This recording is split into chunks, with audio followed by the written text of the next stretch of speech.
So I'm going to talk to you about 3 different publishing models. Just so you know, I worked for 2 publishing houses, international publishing houses, and it was interesting because I saw the way they worked, and I hope that they're coming more up to scratch, but they really had kind of that old school mentality. And the first one is the publishing house, which is a traditional publishing house. So it's the Harper Collins, Penguin, Random House, the big ones.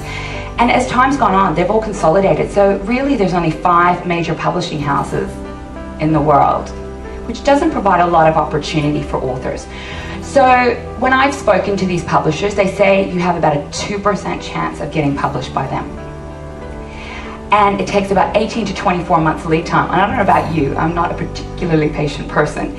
So, you know, that's a long time, because once you've birthed your baby, you want to get it out there. And you only receive about $1 to $2 for each book you sell.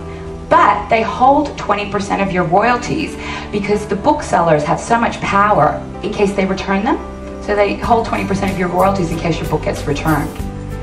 So the booksellers actually have a huge amount of power, you know, in many, many countries. And also, if you're a new author, you can forget getting a marketing budget. They pretty much give their millions or their hundreds of thousands to the big names who are already established.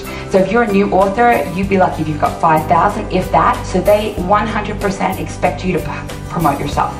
And that's why they want to know if you've got a platform and how good you are at marketing.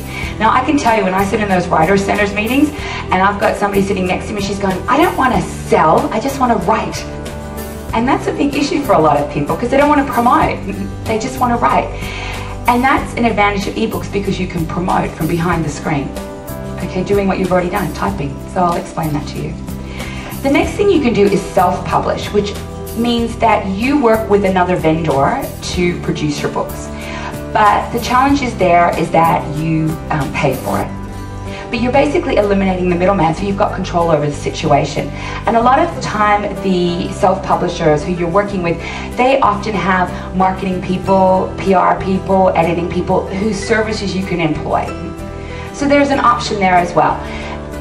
On average, say if you were going to do, you know, a print run, say of 10,000 books, you might be spending 5,000. But it really depends how big, how much color, all that stuff.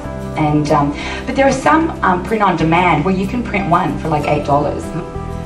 So the other thing is, the final one is the ebook publishing. So the advantages here is that, you know, with traditional books, we can't put, like, if you tell a publisher you want to put a lot of pictures in, they're like, we don't want to hear about it, because color printing costs a fortune.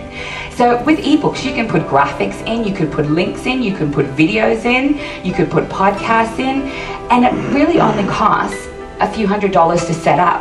And I'm saying, when I'm saying a few $100s, I'm saying to produce the ebook, which is your time, making a website and distributing it. So that's pretty cheap for a business, I think, $200, a couple hundred.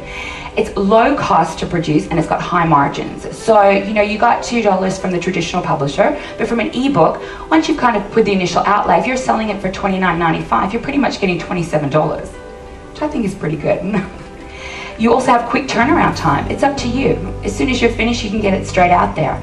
And also, you can self-publish or work with a third party as well with ebooks. So if you're not that computer savvy, you can find somebody to work with you to help create the ebook, get it out there and market it for you. And there's a variety of packaging. You can do HTML, which is like create a website for your ebook, or a CD-ROM, but I'll talk to you about the different packaging that's available. But it's all stuff that you use right now. I mean, most of you would use Microsoft Word, is that right? That's all you pretty much need, so it's good. Also, the advantage of using ebooks is it's a global market. If I get a deal in America, Australia, South Africa, they're only going to focus on that market. So it's a very small market, especially if you're, like, you know, have a small population country. Whereas with ebooks, when you put it on the net, that's a global market. So your opportunities to get volume increases. I think that's another huge advantage.